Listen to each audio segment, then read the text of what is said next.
Involved with SCBC for other, not necessarily the international business, Hi, good morning, but they're my everyone. clients We're going to forever. go ahead and get started. Hi, Good how are morning. you? Good morning. Good morning. Thank you so much for being here. Welcome to our Women's Founder Network for this month of June. For those of you who are new to our space, welcome. And for those of you who are returning, thank you for coming back. Our Women's Founder Network is powered by Geekdom and by Launch SA, and so you'll get the opportunity to learn a little bit about both organizations here shortly. But really, the purpose of it is to have community connections among women entrepreneurs, whether you're thinking of starting a business or already having a business, but just having community to be able to connect with different entrepreneurs, but as well as come together and get the opportunity to hear from one of our women entrepreneur spotlights, but in a different style of pitching. In regard, it's going to be Kucha style. So that's really what the format. For those of you who are new to our Women's Founder Network, that's a new style, that presentation that we do. And then at the end, you get the opportunity to connect with the speaker, but additionally amongst one another. So really, this is your power to be able to come together, network, meet someone new, but as well as like if you guys have any questions or need anything, all of our staff is wonderful staff is here. So if you want to further ask questions. As mentioned, if it's your first time here at Launch, welcome. We are a free resource center for entrepreneurs and small business owners. Everything we offer is at no cost. So really, our direct services is going to be our advising sessions, assistant tailored support on the one-on-one aspect of it. But additionally, we have over 20 to 30 events a month like these. And in our space. So we're here Monday through Friday, 9 to 5. So anytime if you're in the area, want to take a meeting, or just want to like sit down and work on your business, you're always welcome to come as well. So that's a little bit about the work that we do. But we are powered by Geekdom. So really Launch SA is a collaboration between Geekdom and the city of San Antonio. And for those of you who aren't familiar with Geekdom, they are located down the street on Soledad in Houston. And really, I always tell people Geekdom is really a community of people because they serve dual purpose. They have the co-working aspect of it, but additionally they have the entrepreneurship. So with the co-working, needed a space out to co-work, wonderful community of people, especially on the third floor. That's where my friends are at. But additionally, a variety of different entrepreneurship programming. So if you're in that startup space and you think you have the next $1 billion idea, Geekdom's the place for you. So anything that's like venture backed, Geekdom is the place for you. So with that being said, we are now going to transition over to our presentation. So today I get the wonderful pleasure of introducing Sylvia, and Sylvia will be our speaker today. So with that being said, give it up for Sylvia.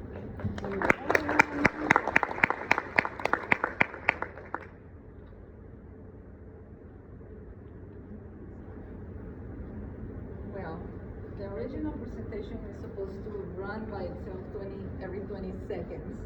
So I'm gonna try to do my best to do so. Use my glasses because I couldn't find the new ones. So here we go.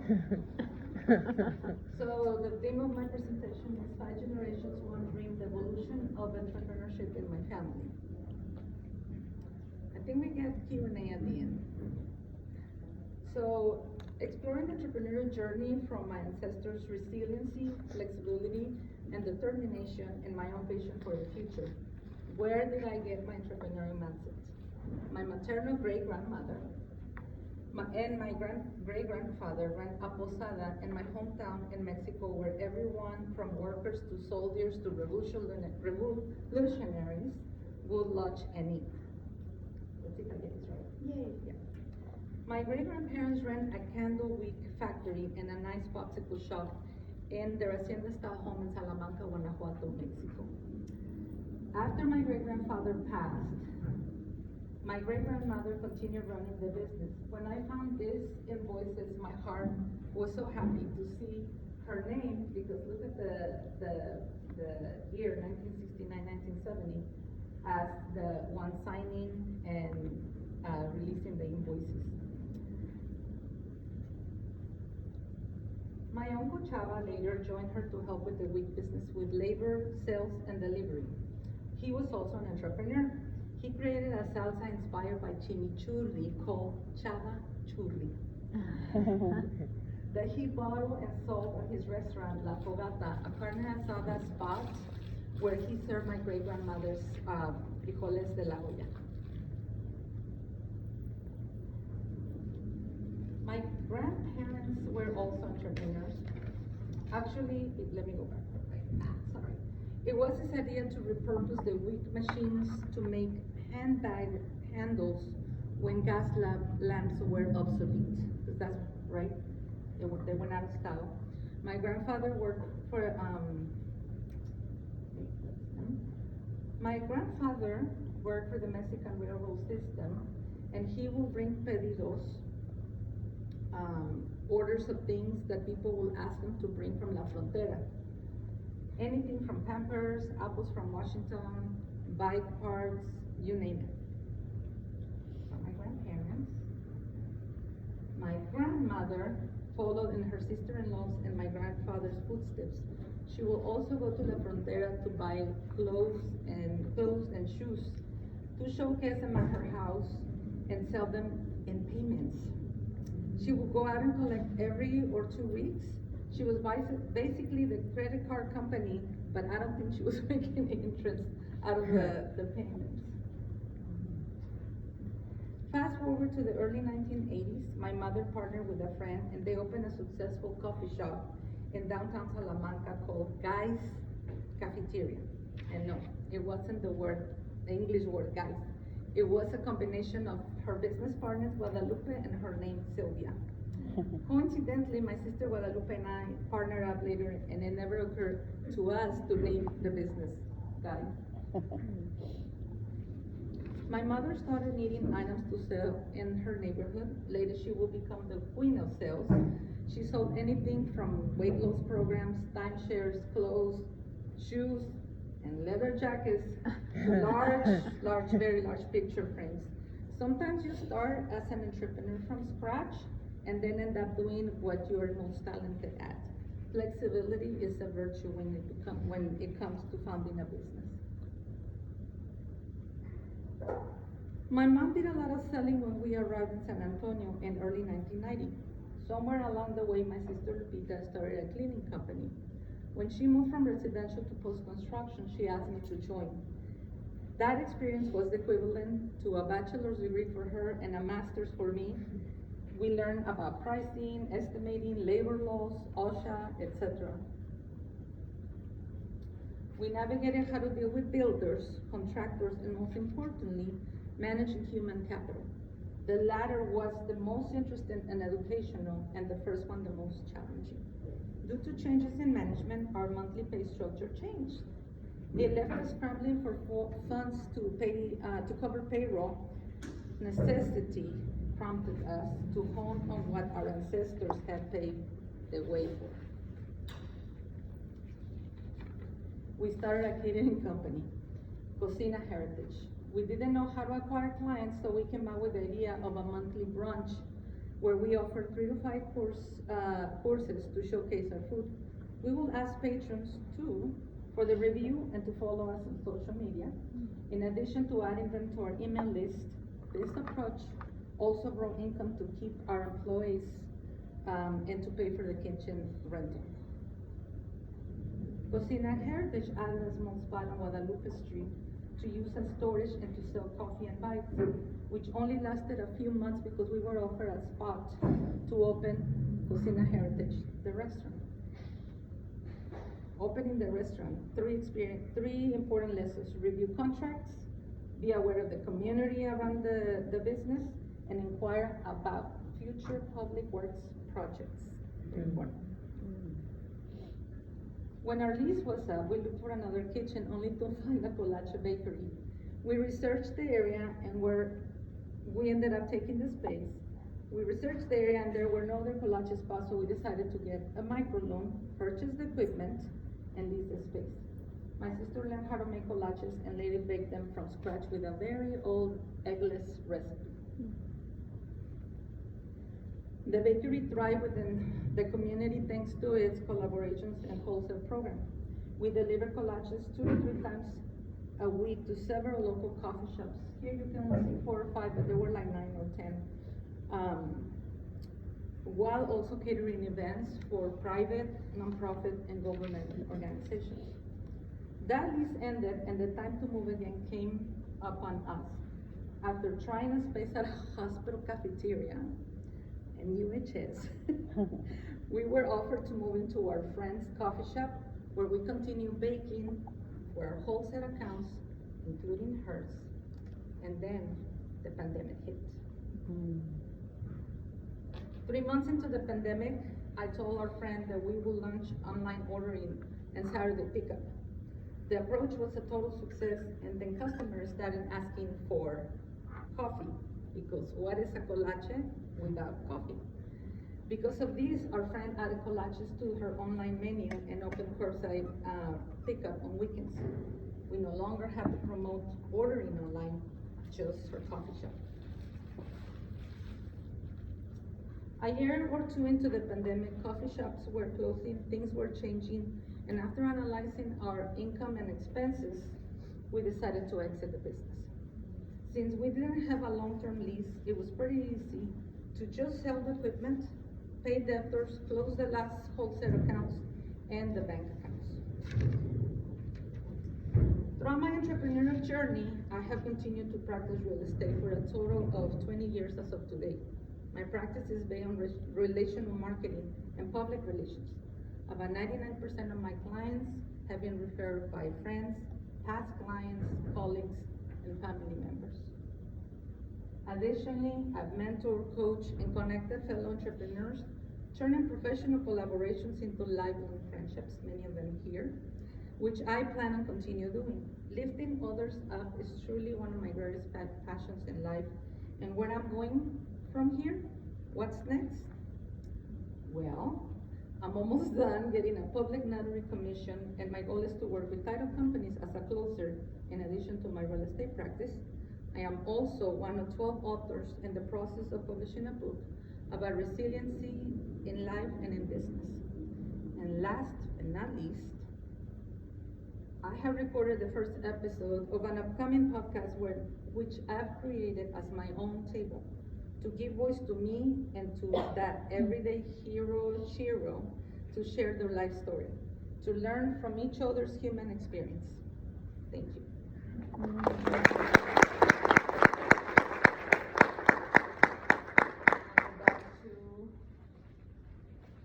To present me. Do we do questions? Yeah, now this is the time to ask any questions. So any questions from the audience? I have a question. So we have a family-run business, right? What were your biggest challenges working with your sister, for example? Like, You know, one time, actually, I met here many years ago, because I've been part of the Launch SA community since it was Cafe Commerce. right? And this man used to offer his services here as part of the program. And he told us, getting a business partner is like getting a romantic Yes, partner. spouse. And people don't realize that. Oh. So he gave us a questionnaire. Mhm. And based on the questionnaire, if our values, our life at home and our life values in general match, then we were a good match. So compatibility. test. Compatibility, even if it's your family, you still have to do that. That's, Of course, that's yeah. the, Yeah. I think defining the roles too, right, is very, very important. That will be the second step once you find out if your values are compatible, Mhm. right? Because for instance, even personalities. Sure. I know when we should have exited the restaurant Mhm. very soon when they closed. That's why I mentioned, be aware of, public works projects. Construction, yeah. Because they closed the street as soon as we opened the Oh restaurant. my gosh. And she was relentless to continue because that's her personality. And mine is too, but I'm more like analytical and logical. Yeah, And yeah. I just wanted to close and continue with catering. So we did lose some 3 to 6 months worth of money because we Yeah. wouldn't close. And that goes back to the roles, right? To who makes that final decision when you're on the fence on stuff, right? Exactly. Yeah. Yeah, thank you, Esther. Of course. Yes, ma'am. So you've been through a lot of different industries. How did you figure out what was right for you, like what skills are the right fit in business? My love. Your passion. So when you're an entrepreneur, right now I have a lot of ideas of what I could start a business on. It's just not like that. It's what I'm seeing that I went to a workshop a long time ago and they did a division, which I'm not gonna go into, but it's like what you want to do, what the audience really wants, and, what you're good at. So, sometimes you're not good at it, but you just, like, when we started the catering company was to cover payroll at UHS, right? And so, my sister knew how to cook. I mean, she was chef, she's chef material, that's why I started calling her a chef, because that's what she does. I can cook too, but I will never do the presentations that she did with the food, right? So it takes talent. And you don't know, we just did it because out of necessity. And if you see my family, they had these huge German machines and a huge room where they were making candle wick. And when my uncle came on board, it was already like 1970 something. Those gas lamps were not used anymore. So he's like, what are we doing with these two big machines? They occupy all the space.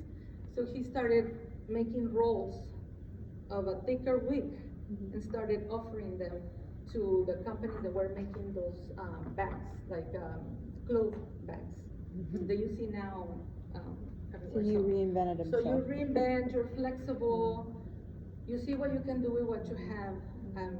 Yeah. When you're an entrepreneur, just like I said, flexibility, resiliency, and just finding ways of using what you already have, or exit. Exit the business. It's okay to exit. You don't have to stay there. There's no police of saying you didn't make it. No, you did, and exiting is one of them. Anybody else? Yes, ma'am. Oh, I and think then- especially for like second stage businesses, a lot of the route that people get pointed is like procurement, like go do government contracting, go Oh. and federal or local, like can you talk a little bit more about your experience about some of the things you learned from Okay, doing government so contracting? when we had the cleaning company, that's basically what we did that the most with. You have to decide what you want, that you have to decide, because bidding for government, contracts, you basically have to do the work, the profit margin is very low. And so, at some point we decided, we're not gonna do that, let's go to private. So we started offering, the post-construction cleaning, service to new builders, Stone Oak, Spring Branch, because it was not good for us. It was probably good for other companies, but it was not good for us. So you have to sit down and make the decision, how much you wanna be hands-on, how much you wanna cut your profit for, and I think those are the two most important ones. When we work with, when we have the big contract at UHS, we clean 4 stories, 3 times the size of a football field. And we were the only company, 2 Mujercitas owned, that had 3 stories. But we, like I said, we had to navigate dealing with men, because it's a male, oriented industry. And so we have to put our big chones, walk like this, and put the paper down and talk like the way they talk, I was in the people because my third language is cousin, so. and just, seeing the things the way others see them, even employees. I had staff, temporary staff that would come on, the day off, and where's the foreman? I am the foreman. The forewoman. Oh, I don't take directions from women, and they will leave. So you start switching, like, okay, let me tell the temporary work company, that there's this little 5 questionnaire, 5 question survey, whatever. And one of the questions was, are you okay working with women and taking instructions from women? Wow. We have to add that. So you, it's like a hands-on, degree. an MBA. I should go to UTSA and tell them, give me my MBA. Yeah. Did I answer your question? Courtney? I have two questions for you. One, timeline for your book. That sounds really great. I'm curious if there's a published date for it. So I met this lady last year, and I went up to her because she had published 2 books with like 10 to 12 authors. It's not just one person.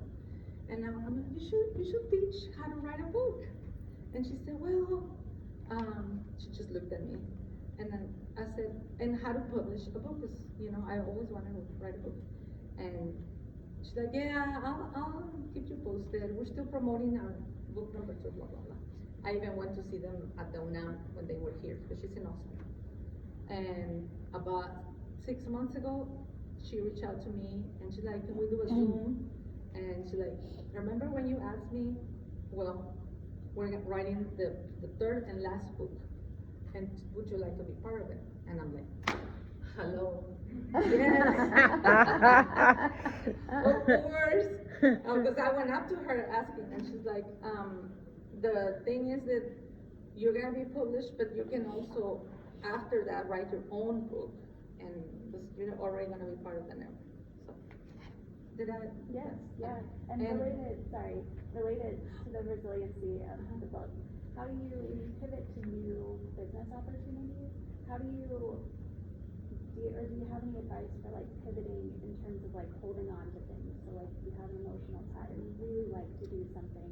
How do you move from one business to the next, taking what you've learned, but also being able to let it go? So when we had to leave the restaurant, it was pretty easy, right? The numbers weren't there, the spot wasn't there, so we moved to Collages. When we were gonna exit Collages, it took me, my sister was done, like, I think when the pandemic hit, she's like, I'm done, but I was the one that, let's do online ordering and curbside, and we'll just wear our mask and gloves and, and she said, okay, let's do it, but she had already checked out a long time ago. Compared to the other one, she wouldn't listen to me, let's just close. Right. And because she was set on what she wanted to do. And on that note, when I said be aware of your community, we offer Mexican food from central to southern Mexico. People were not ready for that shit in 2014. Right. The people will throw our banana leaf tamales on our face. Those are not Oh my tamales, gosh. right? So we kind of like pave the road for anyone that sells banana leaf tamales nowadays. And my friend from Monterrey used to tell me, in northern Mexico, because we're from central Mexico, we eat flour tortillas. Offer like a little menu of San Antonio tacos and whatever, and then offer what you guys. She wouldn't do it. This restaurant doesn't sell flour tortillas.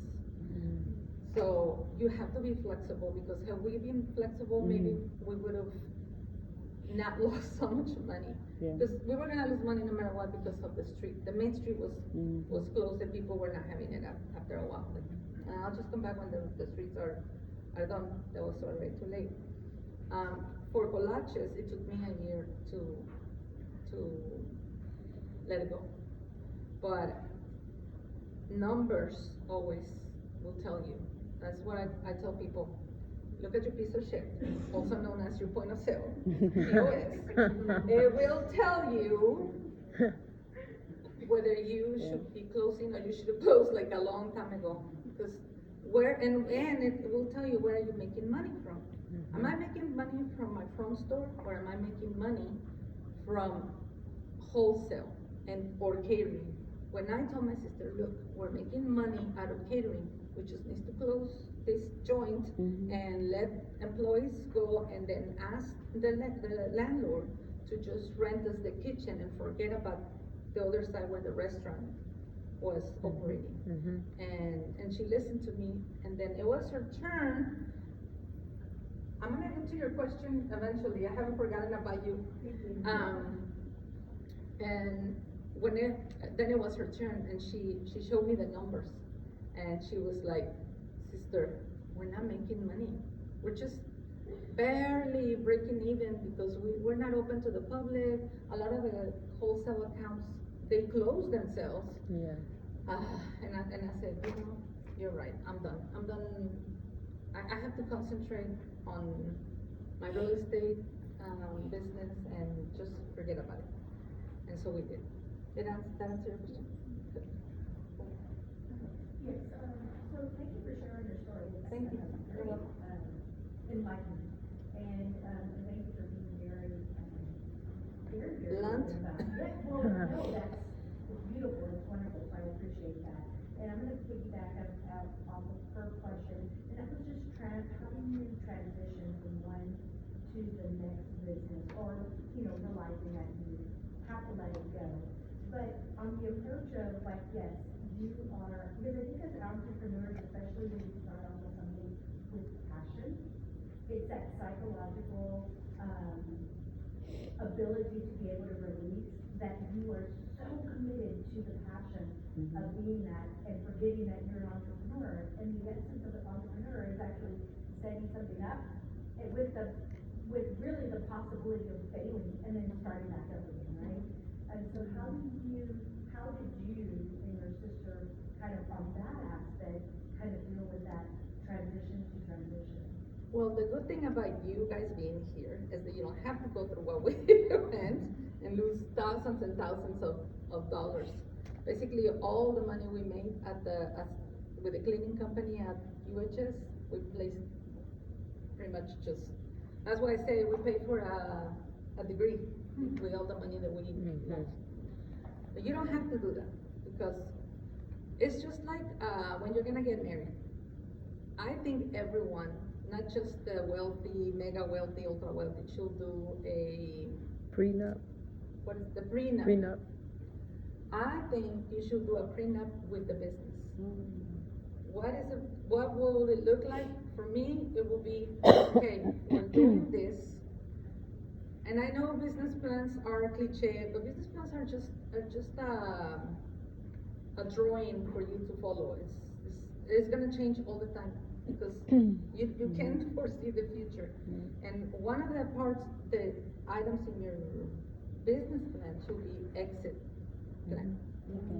So that's the prenup. I am going into this thinking that it's gonna be successful. That's what I want. But what you want may be not what your customers or the audience that you're targeting. It may not be what you want. So that's why, like, what my mom was needing, the little, have you seen, like, in the 70s, the things to cover the toilet paper? I mean, anything needed like that, she did, while we were at school, because we were little. And she would sell them in the neighborhood. And then when the last one started going, because there's 5 of us, well, 4 at the time.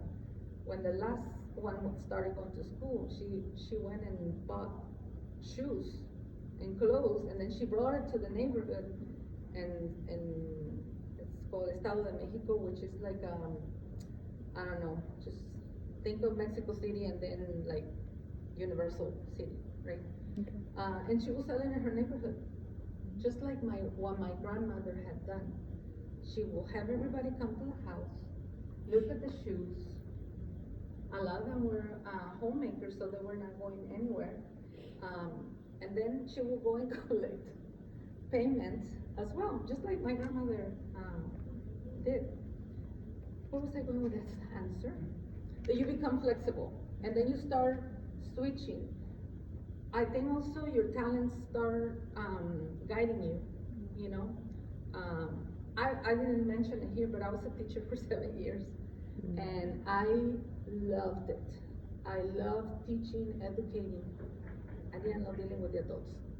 So, exit plan was, I got my real estate license by my 4th year, and then by the 7th year, I completely exit, but then I got caught with a cleaning company, but I never left real estate. And it's funny because at the beginning, I said, I am never doing buyers. I'm just gonna do listings, you know? And guess what I do? My niche are buyers. Why? Because I even have a diagram where I teach them the whole process. But after our first meeting, you know everything is gonna happen and how much money you're gonna need. So I teach, I educate, and I guide. And so I have transferred my talents into my business, right? Yeah.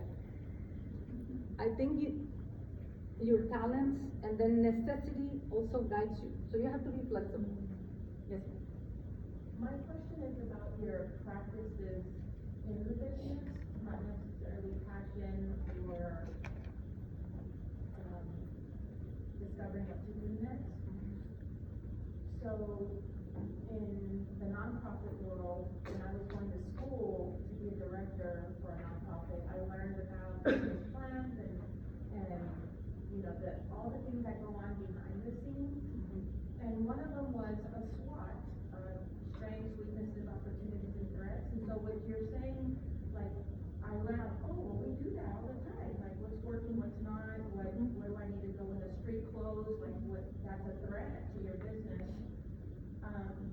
The business practice and operations side, is there ever any real time given to that? Like, if you could tell people, get a CPA or get a business coach or, you know, like the practices and operations aspect. Again, I'm saving you thousands and thousands of dollars right now.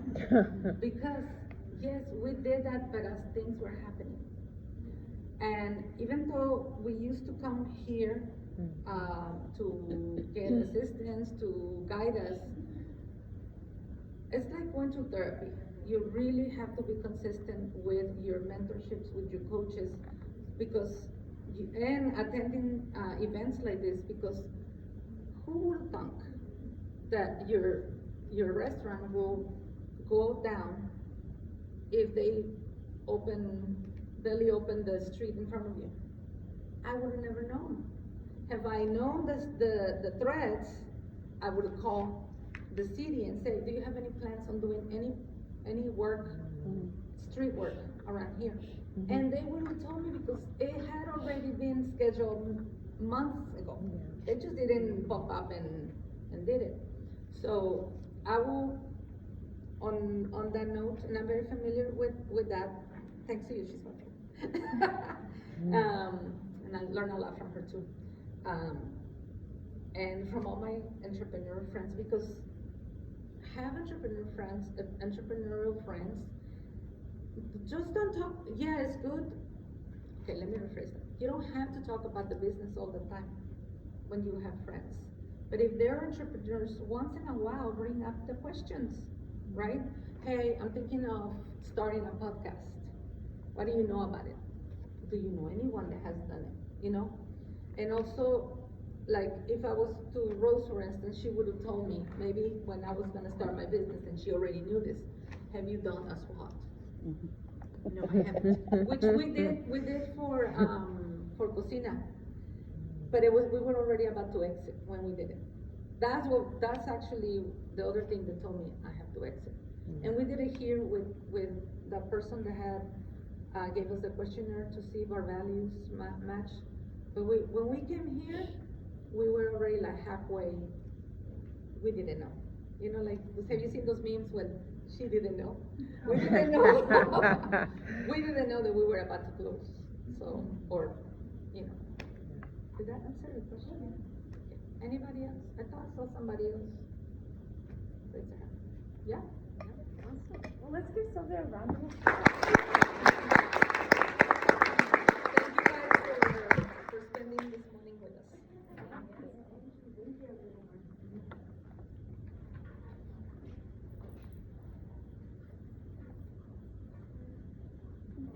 Awesome. So our next save date is going to be July 31st. We have Mary Jaffet from Jaffet Media, who's going to be our next speaker for next month. So same place, same time. Tacos and coffee will be provided from 9 to 10 here at Launch SA. And then now transitioning over to our announcements. I'll give it up to Mary Ann to talk a little bit about our event in November.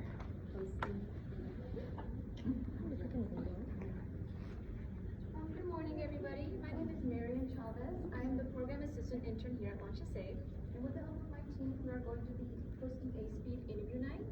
So this event is meant to invite small business owners who are looking to hire, looking to expand their hiring pipeline, so that they can meet qualified job seekers through structured one-on-one interviews.